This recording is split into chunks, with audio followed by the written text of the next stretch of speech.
quelques outils, il défie les lois de la science et laisse les spécialistes pantois. Lui, c'est Marcel Bétrizé.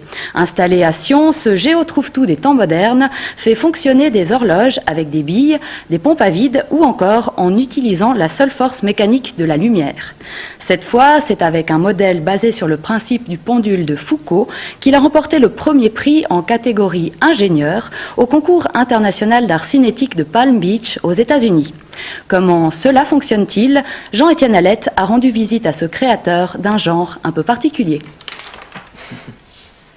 Qu'est-ce qui te fait tellement marrer là? Moi, ce qui me fait marrer, c'est que j'y comprends rien. Et puis que normalement, les physiciens ont besoin de ça pour comprendre pourquoi ces pendules font des ellipses. Pour quelqu'un qui ne comprend rien, il fait quand même fort Marcel. D'après les lois de la physique, réaliser un pendule de Foucault de seulement 1 mètre de long est déjà un exploit en soi. Mais cela ne lui suffisait pas. Avec Pestoline, sa nouvelle création, il s'octroie en prime une première mondiale, rien de plus. Un pendule de Foucault Candy Clover, ça, il n'y en avait pas avant. Des pendules courts, il y en a eu 2 qui ont été faits aux États-Unis il y a 20 ans. Mais aucun Candy Clover, par lui-même. Le pendule de Foucault, c'est en théorie simple. Faites balancer une masse au bout d'un fil. Le temps passe et la trajectoire de l'objet se modifie au point que la masse commence à décrire des ellipses. On met un pendule, par exemple au pôle Nord, et comme la Terre tourne, le pendule restera fixe.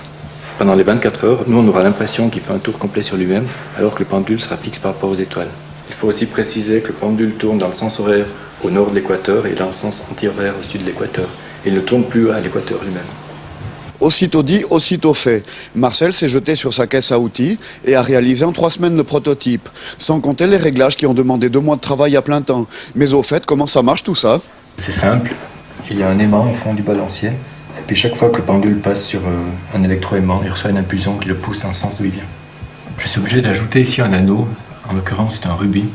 Et cet anneau touche le fil quand il arrive en bout d'oscillation. Et ce qui fait que ça empêche de faire ce mouvement d'ellipse, qui est parasite. Si on ne met pas ce système, l'horloge ne fonctionne pas. Pour régler le tout, il a fallu évidemment un peu d'informatique. Au finish, Pestoline n'est pas qu'une œuvre d'art. C'est une véritable horloge, et pardon pour la précision. Nous avons les courbes de précision de l'horloge.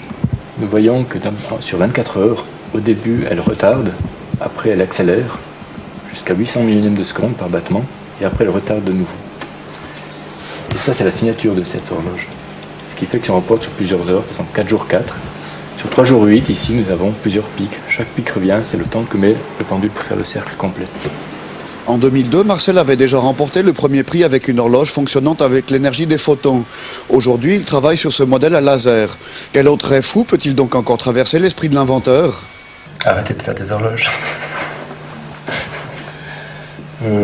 Oui, j'en ai un, c'est le pendule photonique qui marcherait à la puissance des rayons lumineux, uniquement. Mais je ne suis pas encore disposé à mettre 30 000 francs de pompe à vide pour le construire. Ce sacré Marcel, il nous étonnera vraiment le jour où il arrêtera de nous étonner. Et si les créations de Marcel Bétrizé vous intéressent, toutes les informations sont disponibles sur le site www.bétrizé.ch.